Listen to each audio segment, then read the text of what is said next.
All right, we're back, everybody. Episode 9, Shoot the J, as we always do. Start off with my brother to my left, Don Jackson. Tyrone Jackson, welcome. And, of course, our normal question, what are you drinking tonight? Well, a little peach whiskey and tea. Mellow things out after a rough week. I understand that. Tyrone? A little Margaritaville right here, you know what I'm saying? Oh, yeah. And as always, you know, the Heineken is in the house, you know? Right. Into your glass, Red. Bro, we ain't have time for those type of things tonight, bro. We just had to just pop it open. The glass took too long. I heard you were sipping on it while you was waiting there, Red. I was sipping on it, bro. But hey, before we begin, I gotta say something here because just a day ago, happy birthday to you. Happy birthday. But thank you. Yeah, you know. I'm auditioning songs, bro. I'm auditioning songs. You're auditioning? You know yeah, well, you know, I don't think I'm the first person to sing that one to you. The best birthday song, you know what I'm saying? The best one, you know. Yeah, exactly. You may be in a running. Am I being a running? Somebody else sang it better than me, you think? You might be. Oh, yeah, somebody sang it. Okay. That's fine. He lost his spot. He lost. Oh, I don't want the spot that they're auditioning for. Let me tell you that. Hey, we're talking about birthday songs right now. That's what we're talking about. All right, guys. So let's jump right into it. We had predictions on the Kell Brook and Terence Crawford fight.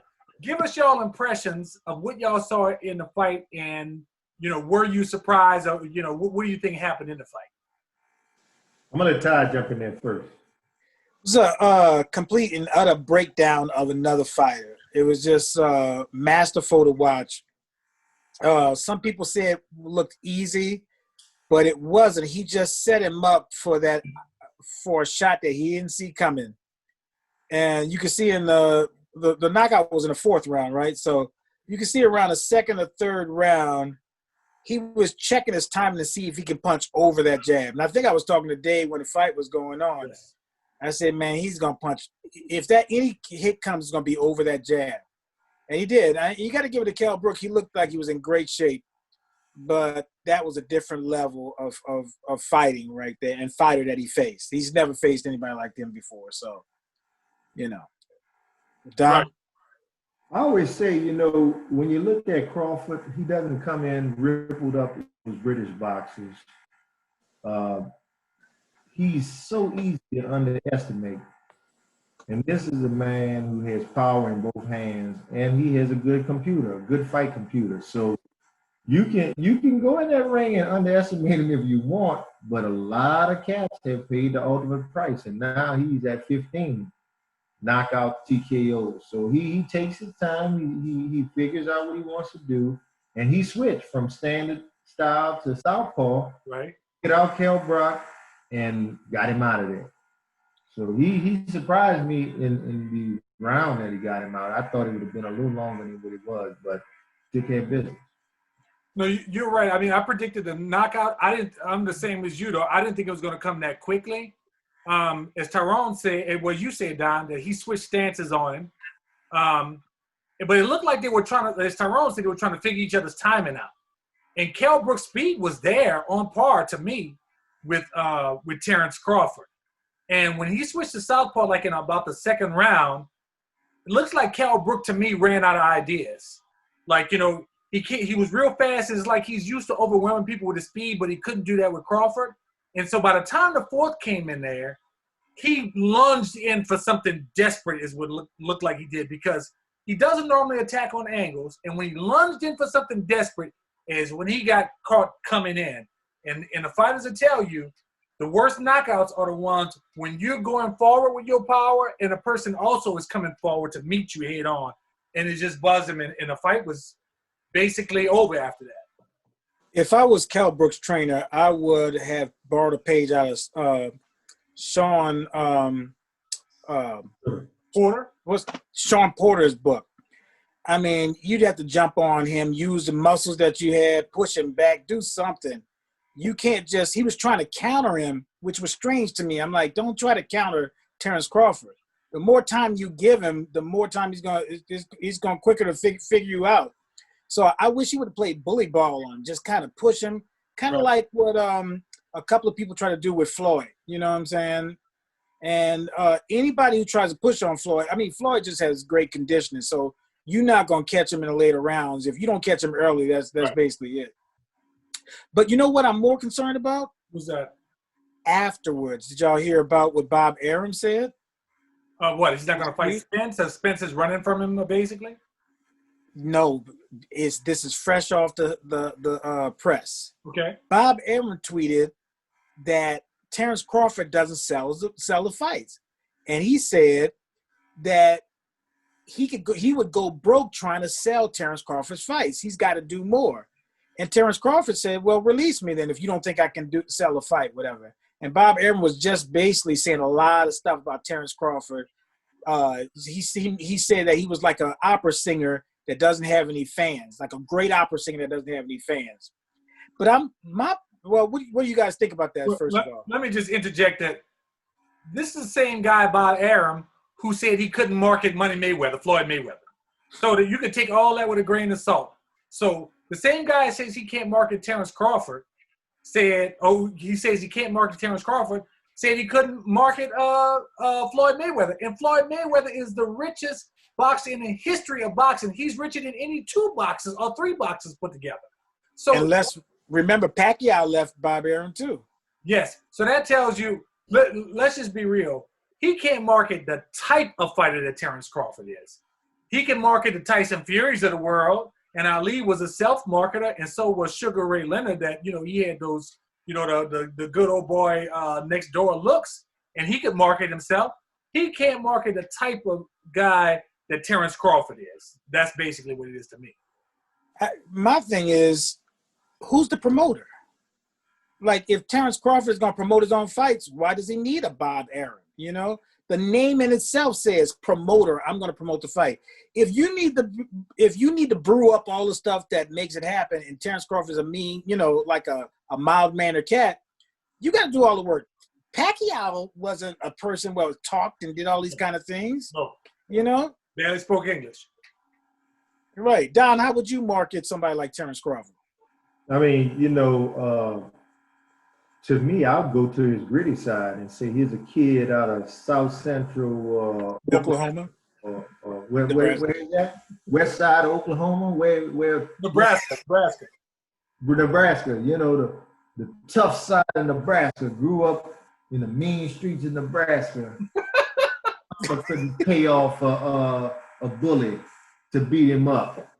If you want to come in a ring with a crusher, come get in here with Crawford. You like David said, you the promoter. This man is the tactician. He's the athlete. So there's no such thing as you can't promote somebody. And let's just be real. He's trying to let these COVID fears kind of, not COVID fears, but the reality of COVID be an excuse for him not to do his job. Look at, man, everybody's getting matches right now. You still got to do your job as a promoter, period. And you have a good talent. So it's not like you have somebody that's losing. This dude is a winner. Exactly. And he's a proven knockout artist. So what you got to do is come up with the right mix of slogan and venue to attract who you want at these fights. Excuse me, period. Look, Floyd Mayweather said, you can't market me like Sugar Ray Leonard, okay? The general populace of America, because remember, his career started off under Bob Arum as Pretty Boy Floyd, if y'all remember that, okay? Yeah. And so he said it. He said, you can't market me to the masses, the general populace, as Pretty Boy Floyd. They're not going to accept me. I need you to market me to a more urban environment. And Bob Arum at the time, he had De La Hoya at the time, okay? And so he was trying to market him that way. And he said, they're not going to accept me. Once he came with the Money Mayweather persona, he sold because he came up as the heel, as the villain, okay? And Mayweather don't have the power that Crawford has, okay? He marketed himself with people paying money to see him lose, not to see him win, oh, I know this Ortiz going to get him this time. Canelo got to get him this time. So-and-so's going to get him this time. And it looks like to me, as Tyrone said, Crawford is doing all the work. He said, I want Pacquiao because he knows he gets a fight with Pacquiao. More eyes will be on him. And then they'll know who he is if he's able to defeat Pacquiao. And he's just promoted his doggone self. So to me, that's a cop-out for Bob Arum. I mean, Bob Arum is in his 80s. The Tyson Furies of the world are easy to promote, okay? He's got a British heavyweight, you know what I mean?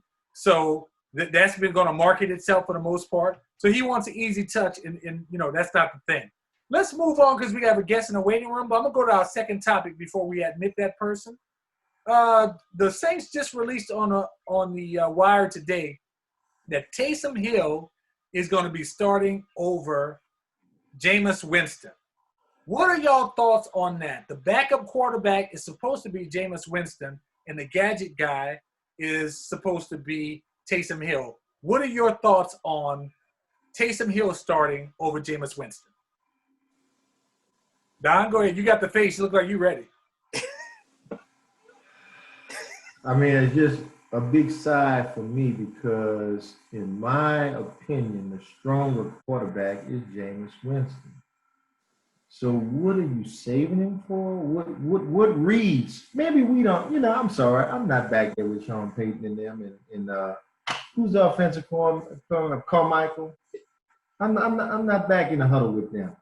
What is Winston not doing that Taysom Hill can do to help us win games? Maybe I should attack it that way instead of criticizing from the other side.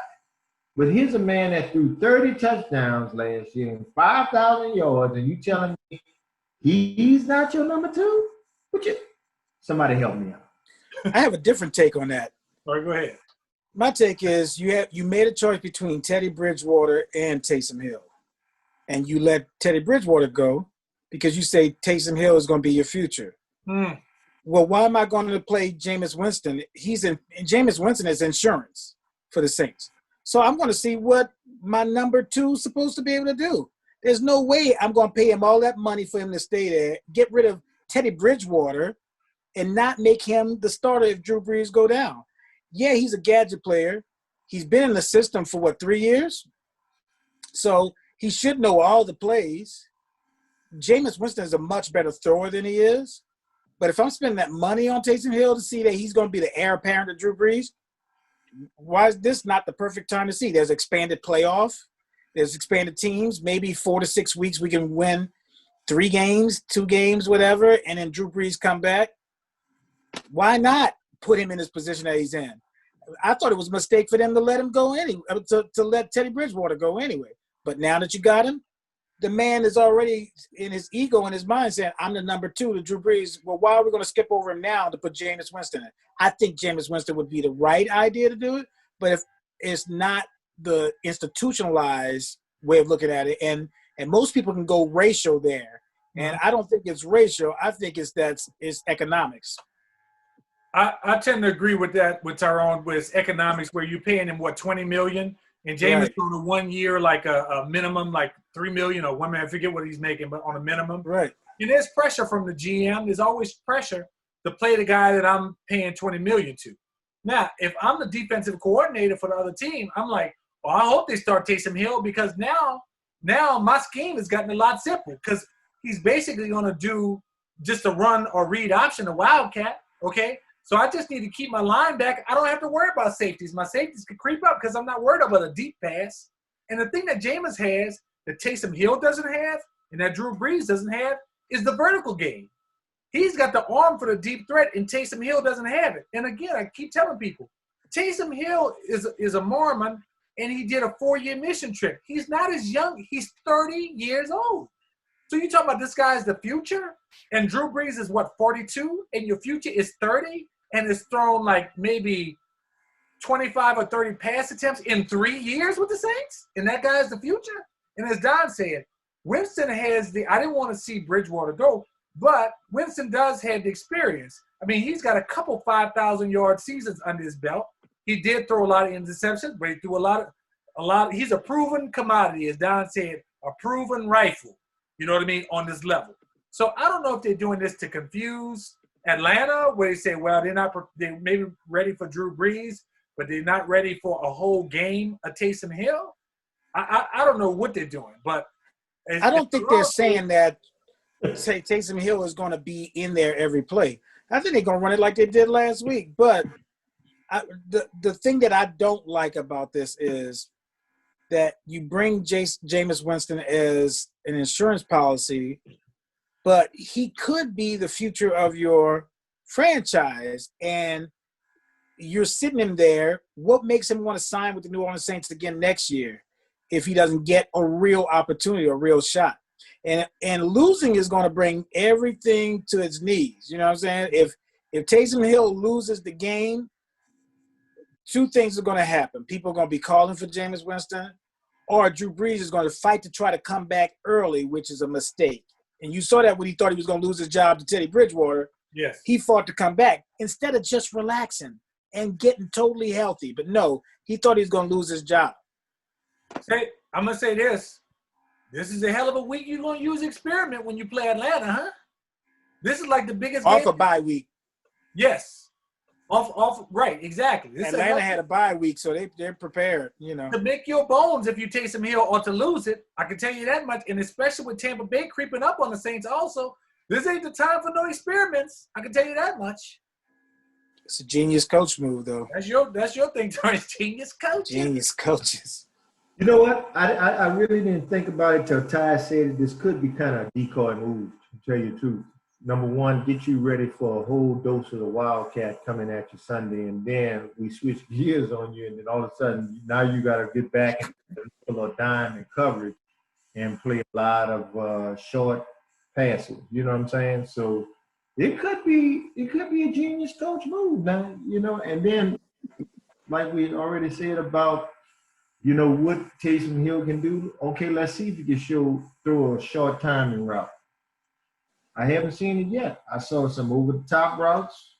I saw a bomb, but when we talk about quick timing that Sean Payton's offense really thrives off of, mismatches and quick West Coast timing routes, is he accurate enough to do that?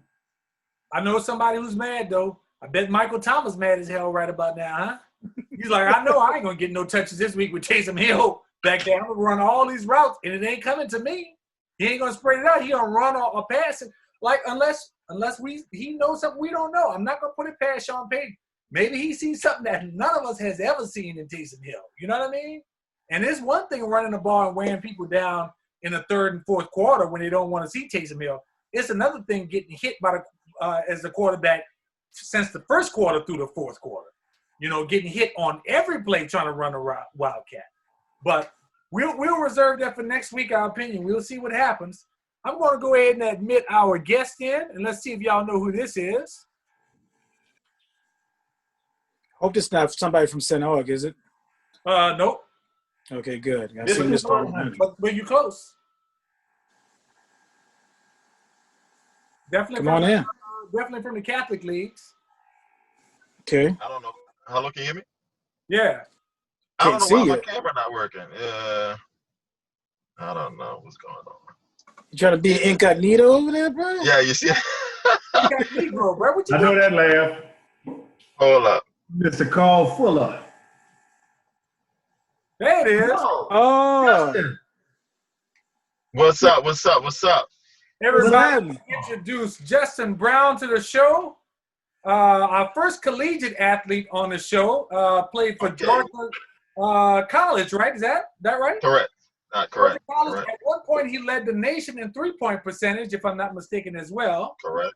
For his Correct. stint at Georgia College, and also author of Police Playbook. So if you have young men who have interactions with the police and you want to know how to navigate that world, I'm going to put the link at the bottom of our show so you can purchase this book. Awesome book. I purchased one for my son, and he read it overnight and feels more confident with his interaction. So we definitely want to plug him. But I want a signed copy, Justin, so I'm getting mine. Done. Anything for you. Done deal. Wow, I didn't make my request yet, Justin. Okay.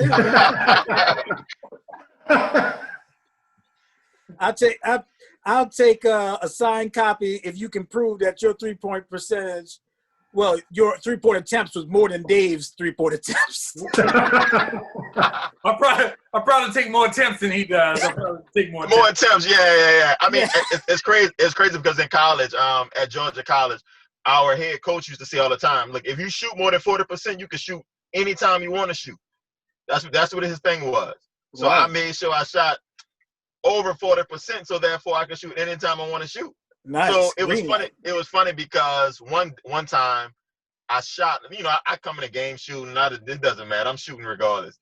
So I shot the ball and I missed. And he looked at me. I said, and then I looked. I was like, "You told me I could shoot. Like you said, 40%. I'm shooting over 40%."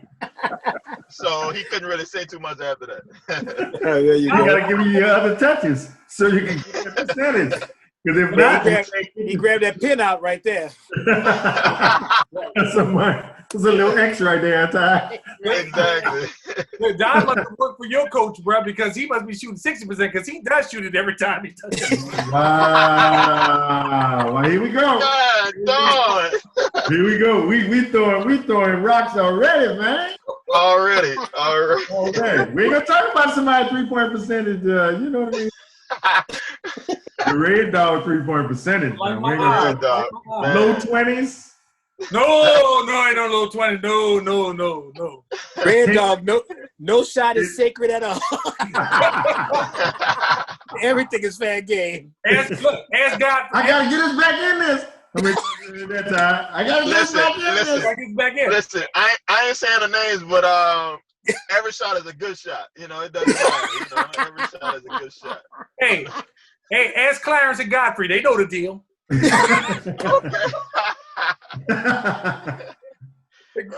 Justin, what you drinking, bro? What's going on here? You have a drink with you, or what you doing? I did. I was on. So I'm trying to transition my life, right? So I'm drinking red wine. So that's okay. That's kind of what I'm transitioning to. Ah. I'm trying to live the healthy life. You know what I'm saying? So I had a cab. I had a Cabernet. It was pretty good. You know. Yeah. But Dave, like, you know, my mom, she's a wine connoisseur, right? Connoisseur. So I'm trying to dip and dab of things that she suggested to get this wine journey started.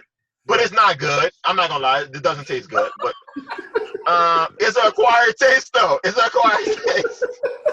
Hey, Justin. He's starting you off on a bit of herbs first. Yeah, it's an acquired taste. So I'm gonna keep doing it, and just like beer, you're just gonna like it. So that's kind of where I'm going with it. You trying to get you with that Beaujolais or something, you know? Yeah, my pinky gonna be out, like my pinky, like as I'm drinking. Hey, Justin, I caught a cab. I didn't get a cab. You know, I caught one. You know, and drink one. Should have gone with Uber. You know what I'm saying? I know, yeah. Oh man, that's hilarious. Which team do you think in the NBA made the biggest splash in the offseason? That's draft, that's free agent signing, that's cutting players, that's adding players, everything. Which team got better or made the biggest splash?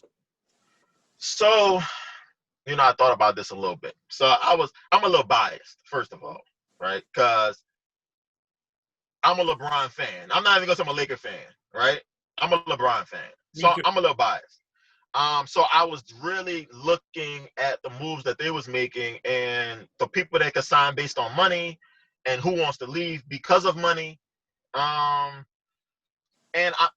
so far with Schroeder, I don't mind that, right? I don't mind them picking up him. I just want everybody.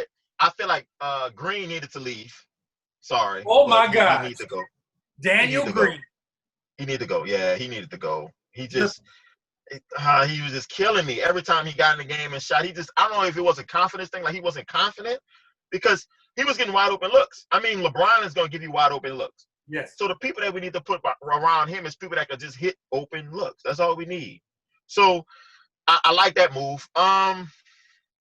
Who else? What about Milwaukee? The Suns got Chris Paul. Chris Paul. That's big for the Suns, man. Chris Paul got a lot to teach. Those young guys definitely gonna learn a lot from him. And I love that Suns. it's unfortunate your boy got hurt for Golden State. Clay It was Thompson. Achilles Yeah. On the right leg, which tells on me the other leg. Yeah, which tells me that's an overcompensation injury. You tear your ACL in your left, and then you tear your Achilles in your right. You know. Man, that's tough. Like, he can't do it by himself. Steph Curry can't do it by himself. No. So I'm not looking at them to do anything. And Draymond Green showed that he can't do it on his own. No. He showed They that made a last bid year. for Kelly Oubre, Yeah. but I thought they were trying to make Yeah. a run for Giannis, but that's not going to happen with Giannis didn't Milwaukee say added. anything that he was doing yet, right? Did Giannis say anything? He's got to be staying with what they're doing Okay. around him. Giannis said he's gonna make a determination based on what the team does, and so with the team getting Drew Holiday, the deal just got voided for Bogdan Bogdanovic. If y'all haven't seen that, they basically voided that out. But nobody can offer him more money than Milwaukee. They're gonna offer him that Supermax. Yeah, Supermax, $250 million, and the league's revenues are going down because COVID. So the salary cap is going to decrease. So nobody else could offer him that money, and for the foreseeable future, the revenues are going to be down. So I don't see him going anywhere, to be honest. I mean, he has to take a massive pay cut to join Golden State. Another team. They already have the highest luxury tax in the league. And taxes Right. So- in California. California taxes is big too. Yes. I just him going over there, it all depends on what you want to do, and I'm not mad at you both ways, right? If you're chasing a ring, then you're going to take less money and go wherever the ring is, or you're going to get that money. Right. And stay where you are, knowing that you're really not going to get a championship.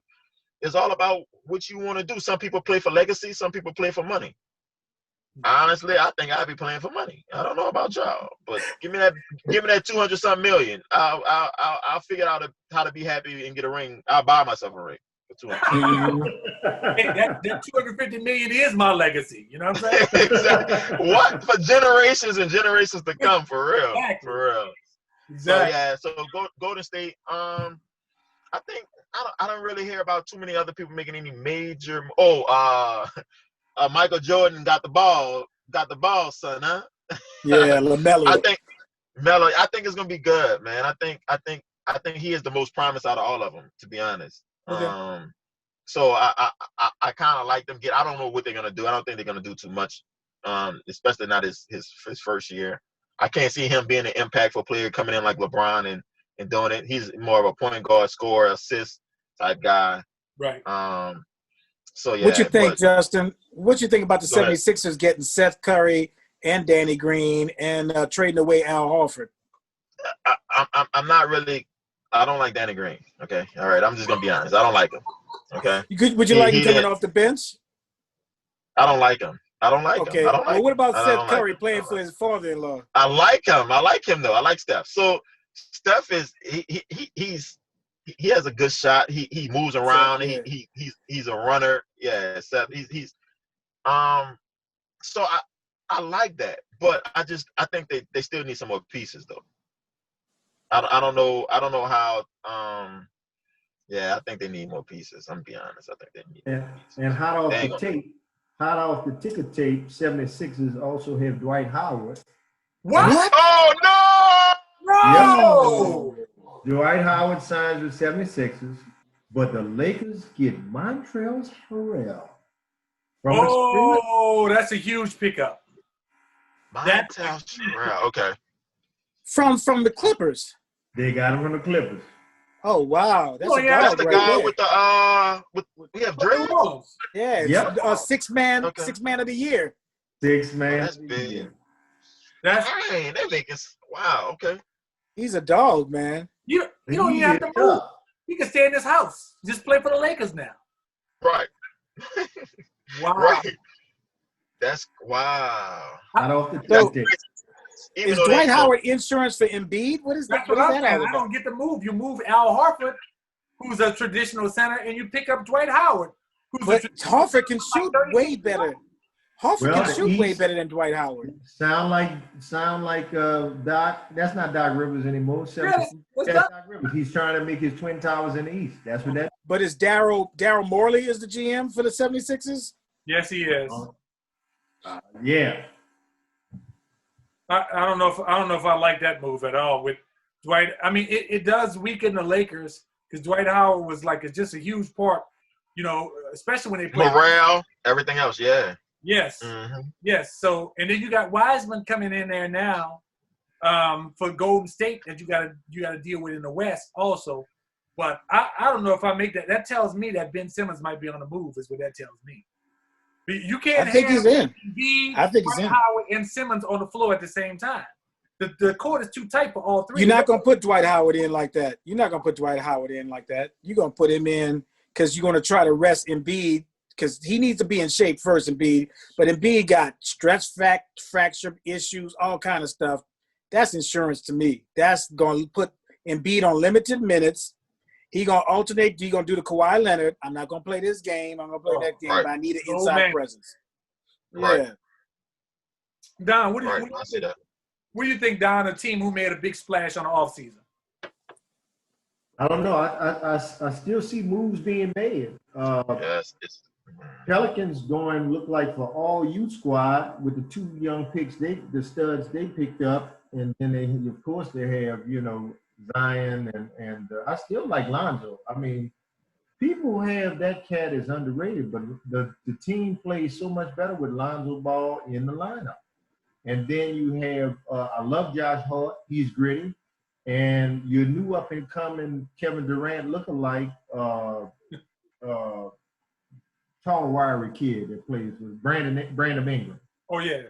That kid is coming along. He just needs a little more time, and you're gonna watch him, start setting those 25, 30 point a game kind of numbers. Don't you get Eric Bledsoe too? Eric Bledsoe comes over there. Bledsoe he's strong. He's a strong, gritty guard. He can set people up, and also he plays more defense. So you need those two-way players and guards. So I kind of like what the Pelicans did. I'm really confused about Oklahoma City Thunder trading 2 draft picks for Danny Green. I don't know what they're trying to build over there. They're doing full rebuild. Chris Paul, huh? They're doing full rebuild. Remember, they got like 5 draft picks for that what's your boy's name, Paul George deal, right? And they knew they weren't going to win. The coach is gone. Donovan is gone. They knew they weren't going to win right away. They're going to build around Gilgeous-Alexander. Is that the guy's name? They're going to build around him. And they got draft picks to perpetuity because of that Paul George deal. So they're just going to build through the draft. They're not in New York. They got a patient fan base. What else they going to do in Oklahoma City? Justin, you was out there in Kansas in that area. They ain't got nothing else to do out there. Nothing. Got rodeos, man. Don't they have rodeos in the town? Kansas flat. We got farms all over. That's all we got. That's it. Tornadoes. Get some tornadoes. Tornadoes, for sure. And a lot of snow. So, yeah. What about Gordon Hayward didn't sign his exemption and he opted out, so he might be on the trading blocks. Who do y'all think we should get him? And did what's his name from Utah? Did he sign with Portland? The center that they have. Enes Kanter just signed with Portland. No, did he? I thought he got a max. I thought he got a max with Boston. Boston. No, Portland just signed him today. Okay. Gobert. Who signed Rudy Gobert? Is he still with Utah? I'm sure he's still with Utah, yeah. The ones I'm looking at is Van Vliet look like he's up there. They're trying to trade Russell Westbrook to, believe it or not, Justin, the Hornets, Charlotte Hornets, Bobcats, whatever their name is right now. Which I don't think that makes any sense. LaMelo and Russell Westbrook on the same squad. Oh my gosh, that's a lot of running. It's going to be a lot of running. I'm just thinking, how could that work? I'm trying to think, how could that work? Because both of them really can't shoot right now. Like, both of them can't shoot. So it's like, I don't know how. But both of them like to shoot. But both of them like to shoot. But they can't shoot 3-pointers. I think LaMelo Ball had, he was shooting 20% last season. That's not gonna do nothing. There's a type of shot is what I think messes people's 3-point percentage up. Okay, when you're a point guard, your 3-point percentage usually is affected because it's coming at the end of a shot clock and it's a desperation shot. Okay, Point guards, right? it's not a catch and shoot shot where somebody's feeding you. I look at LeBron's 3-point percentage, which is pretty good considering a lot of times he's got the ball late in the shot clock and got to manufacture. So it's not coming off a pass. So LaMelo's 20%. I think he's got a better shot than Lonzo, that's for sure. But I think he shoots bad shots, which makes his percentage. Like he's dribbling up the shot clock, he's 5 feet behind the 3-point line. I don't think it's that he can't shoot. I think he shoots bad threes, which messes his Yeah. Yes. Well, Skip Bayless would disagree with you, Dave. Skip Bayless says, especially shooting late in a game like that, shooting at the end of the shot clock, you have no pressure, right? Yeah. So you shoot more relaxed because it doesn't matter if you make it or miss. And so your percentage goes up. That's what Skip Bayless would say. I would disagree. But well, that's a badge of honor for me if Skip Bayless disagrees with me. That's what I know what I'm talking about when Skip Bayless disagrees with me. That's what I'm talking that means you're on track, right? Yeah, exactly. Yeah, I know. I get it. Hey, Justin, what do you think about James Harden wanting to join Kyrie Irving and Kevin Durant? I got a drink on this one. Yeah, drink for me, Dave. Man, he's just, I don't know. I understand ring chasing. I get it. I'm with it. Like I don't look down on you too much for ring chasing. Like I get it. But I don't see how that would work. They gave him everything. Didn't they give him everything he wanted in Houston? I mean, Yes. They gave him everything. Chris Paul. Then they halfway through the season they get rid of all the tall guys because maybe they can't get in the way. They get in the way of your shots or whatever. I don't know. Right. And then all of a sudden you go small ball. Then you blow up the whole thing. Even Mike D'Antoni, who I cannot stand, messed up my Phoenix Suns. He don't want to even take the job no more. He didn't want to take this job with Houston, the team that he created like that. That's got to be saying something. Because you made him like the emperor. Unlimited shots. He could shoot. I ain't never seen nobody like Harden who it didn't matter if he was doing a step back, fake three, backwards, to the side, left hand, travel. He had the green light to do whatever he wanted. It just did not matter. 3 steps going to the rim, him. Even the refs was giving him the calls. When he would do a little throw-up loop-de-loop going behind his back, I'm like, man. Yeah. No, right. No. You're right. If Thanos himself was sticking Harden, he'd still shoot it. Harden, man. You can't take away from nothing that he's done, right? Because he's been, like, unbelievable, right? Him and Westbrook, triple-double, like the first time in history, 3 years straight, like, but something ain't right, because he don't show up during playoffs. He don't show up, right, y'all? Like, he's not showing up. Because you got to play defense in the play. Thank you. And nobody trying to outscore you from 3-point line. They're going to back you up behind down and punish you in the post and exploit the miss. Facts. So you got to play defense. The way the Lakers played him, they played a little bit of defense on the initial move, and once they got past him, they said, let him go. We're not going to let you get to the free throw line. Just go ahead and make the shot. You know what I'm saying? Yeah. But then we're going to punish you on the other end, you know? And LeBron was flying and blocking that foolishness at the last second on him, too, was hunting him. Oh, yeah, Russell Westbrook was just embarrassed by LeBron every time he ran in there. But like playoff basketball is different, right? We can all agree. Like playoff basketball is different than regular season, period. Like how people play, the effort that everybody put in. So when it's playoff time and people are guarding that 3-pointer, are they making, are they trying to not to foul you when you go into the line? Because he take the most foul shots in the NBA. They're trying not to foul you during that moment. So it's like, man, it's playoffs, man. I'm not about to do all that crazy stuff that I was doing before that. So I think that's why he's less successful in the playoffs, because they're rating up a little bit more than normal. Right. And like you said, Justin, the scouting report is already out on you. Oh, yes. He does a 2-dribble moves to the left, all right, Yes. and then he's gonna release after he steps Yes. over. So the guy now is hedging you on your left side. Or, Yes. okay, if he comes to my right, if he comes to your right, he's no longer gonna pass to his left. So now we'll send a double team guy from the left-hand side. So the scouting report is out. Now, the question is, will you still try to do those moves? Knowing Right. the scouting report is out? Or you still Right. commit your Right. habitual moves?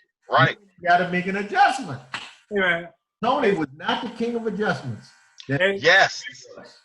All he wants to do is play small ball. He couldn't play big ball no more because he overly committed to the small ball regime. He got rid of Capella, which in my book was a big mistake because you couldn't match up with no bigs in the West. Look, as Justin said, playoff basketball is different, okay? It's The different. preparation is different. You know, Yes. if you roll in and play Sacramento one night, and 2 nights later you play Denver, and another night you play the Lakers, and then you roll into town in Houston, you're going to be surprised by that style, by the volume of threes that the guy's going to play. In a regular season, they're going to amass a beautiful record because people coming in and out every night, they're not used to that style. But then when they prepare for you for the playoffs, that's why the dude, it looks like he chokes in the playoffs, but it's like, man, they're not allowing him to do what he wants to do out there. Yeah, because we're ready for this foolishness now is what it is. And Yeah. so No, it's the true. playoff game slows down. You don't have all in multiple possessions where you're running up and down, scoring, shooting 30, 40, 50 shots a game. Everybody knows the plays you're going to run, okay? And if you don't play defense, you can't win, plain and simple. And number 2, I like to look at who can play off the ball, who plays with each other well. When the last time y'all seen Russell Westbrook ever get a tip dunk where somebody missed it and he came in for a rebound and dunked it? When the last time you seen Harden get a tip dunk where somebody shoots it and misses it and he goes to the basket? Neither one of them play off the ball. So when I'm playing Harden and Westbrook together, it's really like I'm playing 4 and 5 because I know Harden not going to move without the ball, and I know I don't have to worry about Westbrook going back door. I could just slide over on Harden, leave Westbrook because he has to play with the ball in his hands. He doesn't cut to the basket. He just sits there and waits. So if I'm a defender, I'm a cheat over on Harden's side because neither one of them play without the ball in their hand. And to your point, that Brooklyn Jazz ain't going to work with Durant, Kyrie Irving, and Harden, and all of them play with the ball in their hands. Nobody cuts to the basket. Everybody playing one-on-one at a different time out there. Man, that junk ain't gonna work. Yeah. I mean, the only point I guess I would a little disagree with is Westbrook. He gets his rebounds. He you know, that's a part of his triple double. So he fights to get the rebounds, but it just doesn't work. Like I can't even tell you why. And I blame D'Antoni, right? Because he's the coach. He's the one that put the game plan together. But he hustles. Westbrook gets rebounds, everything, assists, everything clearly because he has the triple double average every year. Right. Just something's not clicking. Like My thing about Russell Westbrook is he could be the best player in the entire league. He has all the tools, but he's also like Zorro. Like, is he a bad guy? Is he a good guy? He's by himself. You never see Russell Westbrook like he's a friend. You can't look at him and say, oh, Russell Westbrook is my friend. He doesn't even give you that reaction that we're teammates. It's like, I'm doing whatever the heck I want. I'm screaming at fans. I'm yelling at Rondo's brother. Right. You know what I'm saying? I'm just doing all these different things singular by myself, you know? I'm like, bro, when are you going to be on the same team? Harden's supposed to be the man on the team. I'm shooting just as many shots as Harden doing. Kevin Durant was the man on OKC. You say it's his team, but you taking the shots at the end. I don't understand this cat. And he's a point guard. And he stumbled up on his triple-double. I got to tell you. He got 2 triple-doubles in a row, and he's like, ooh, this is kind of cool. And he started getting some records. It wasn't his intention to do that. If I'm a big man, I'm not a big man, tall guy. And Russell Westbrook, I'm running ahead of Russell Westbrook, and he doesn't pass me the ball, and he speeds past me and shoot the layup. I'm not going to run all the way down there like that if I'm a big man. I'm sorry. They didn't ruin Steven Adams' game with that. Right. Ruin his game. Steven Adams didn't even take that shot when he was supposed to take it. He waited to try to pass it off. It's like, Steven Adams, you're right there. in that game that they lost. I was like, man, he ruined Steven Adams. Let me tell you something about these rebounds that Westbrook gets, okay? Here you go. All right, go ahead. That he gets, okay, are the result of the shift in the NBA. He ain't boxing nobody out to get the rebounds. Them long three-pointers are bouncing long, and he's running. He's getting them, though. He's getting them. He's fighting for it, though. He's getting them. He's fighting for him. He's Dave, just not. Dave, I'm shooting that somebody out to get him. He fighting I'm shooting that three-pointer, and I'm going the other way. I'm not going in there. So he's going in there. He's going in. Shooting, and he's going. I'm with Tyrone. He stumbled on them dang triple doubles. Like, like that. No, Tyrone didn't say that. Tyrone said he stumbled and got the first two, and then he liked it, so he kept getting it. Not what you saying, dude. He started getting with the triple doubles, but they ain't win nothing. He got all the triple doubles, but they ain't never win nothing every time they them. That's true. You're right. You're right. Hey, bro, let's just be real. Westbrook was the second option. Yeah. But he acted like he was the first. No, but they didn't give D'Antoni didn't give him unlimited power. He treated Mace Winston. No, they found out he couldn't see the jump shot. And he cut his hand off. That was it. What happened when they cut Mace Windu's hand off? He was gone. They shocked him to death. Remember, they threw him out.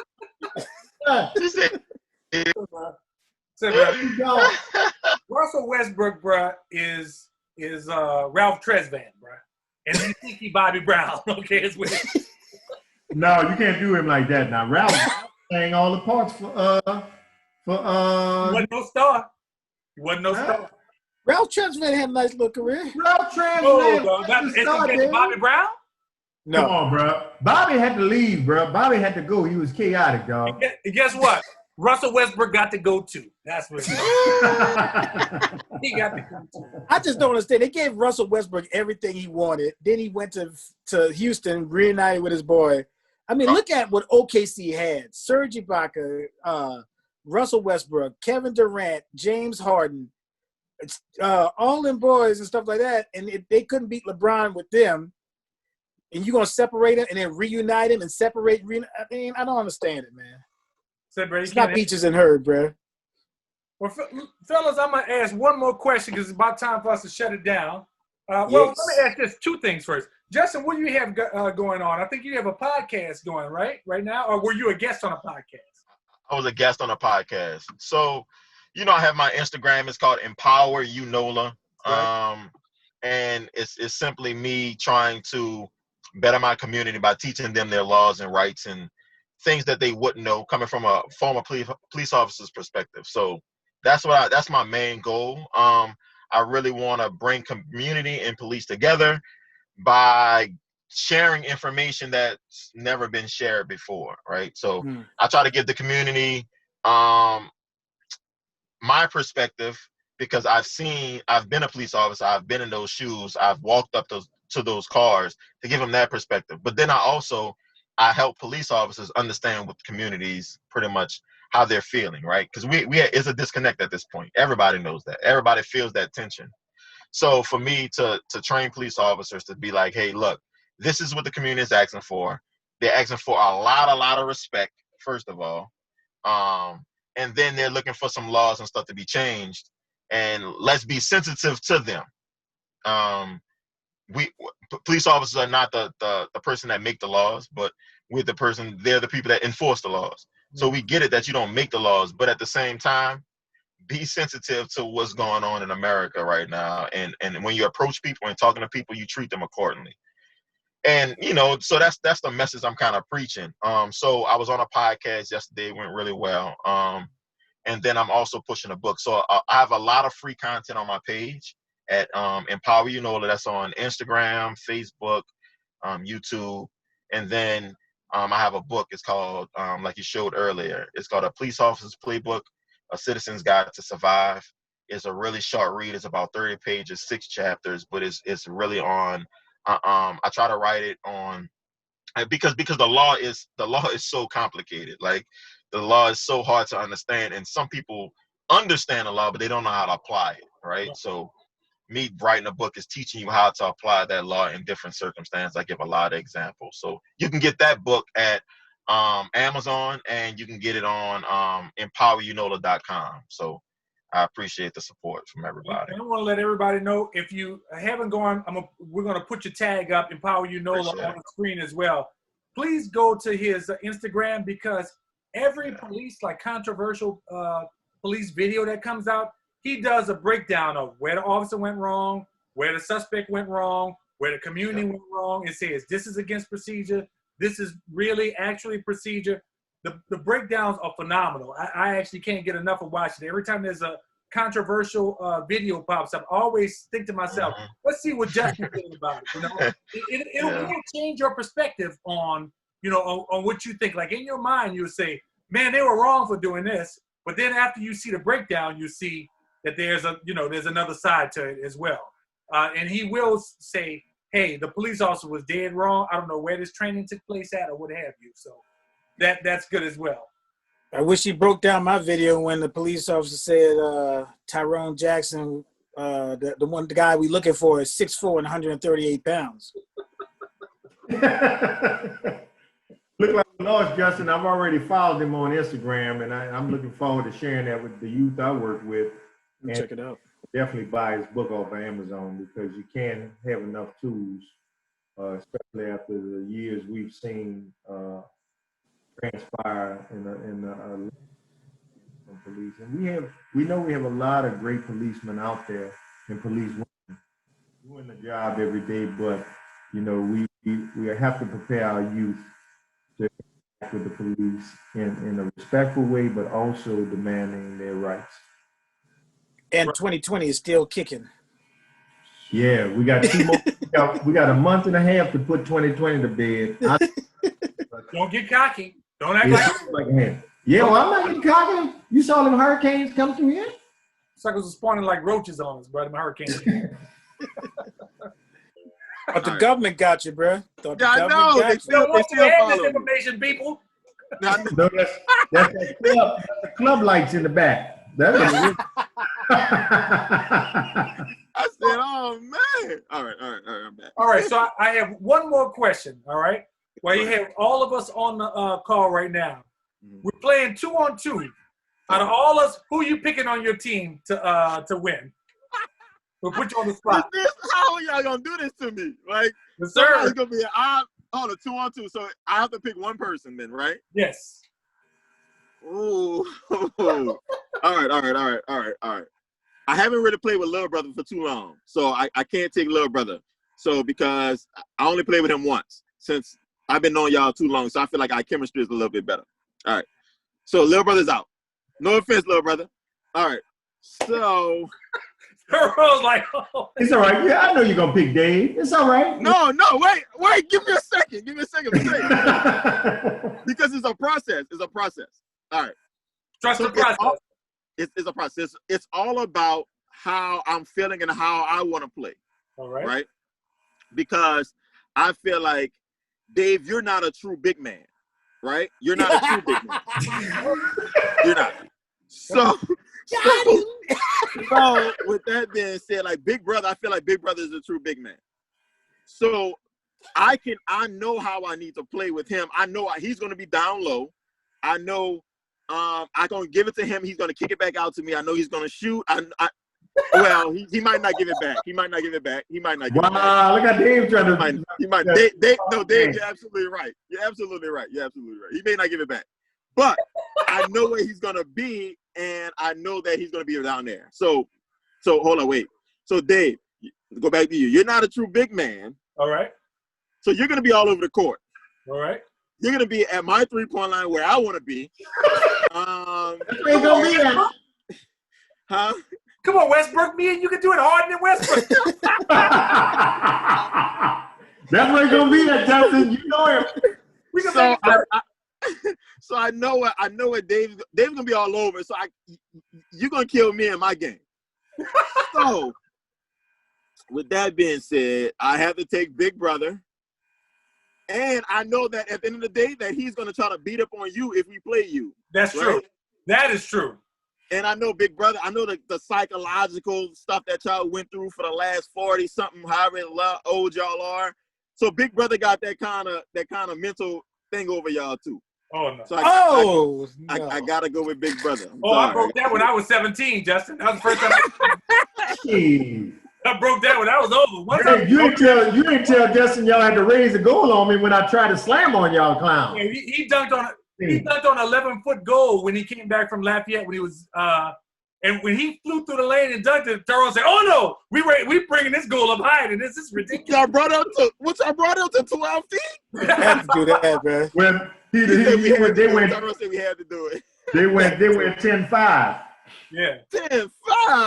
Yeah. So I couldn't dunk on him on a 10-foot goal. So I was like, okay. Justin, he was like emotional and couldn't let go, bro. He had a lot of stuff going on in Lafayette, bro. When he came back, he put He had a lot of all that aggression to power take and out on the energy little into brother. that, bro. So, bro, all that was over.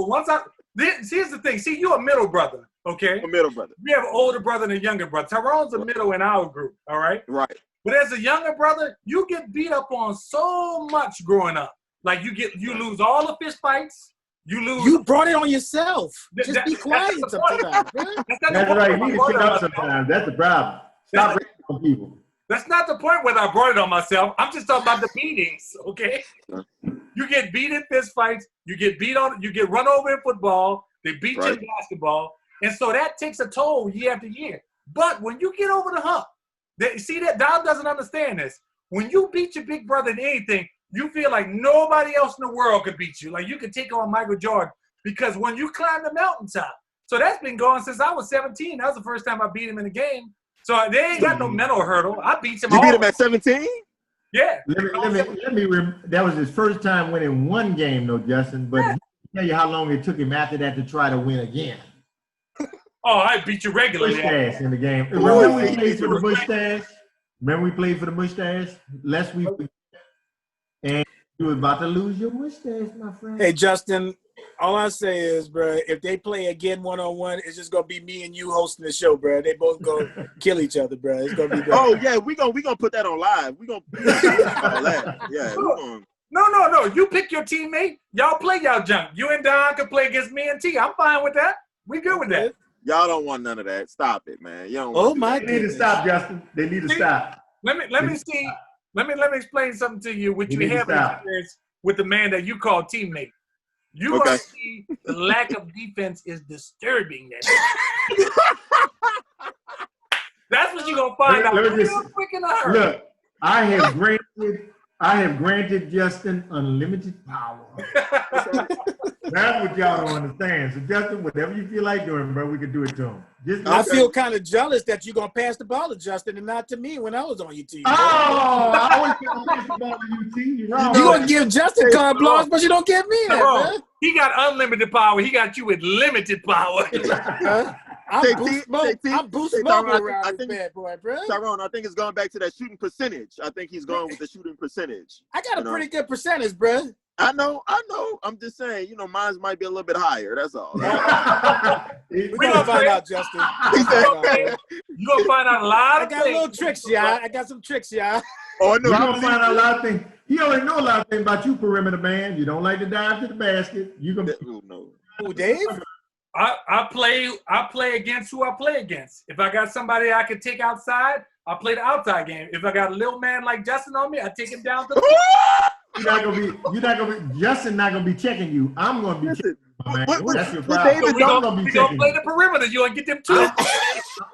What David don't understand is I will foul him. Like, he don't understand that. Like, I will foul him. Like, he will not. Listen, I have unlimited fouls when we play pickup. I will foul you, David. That's fine.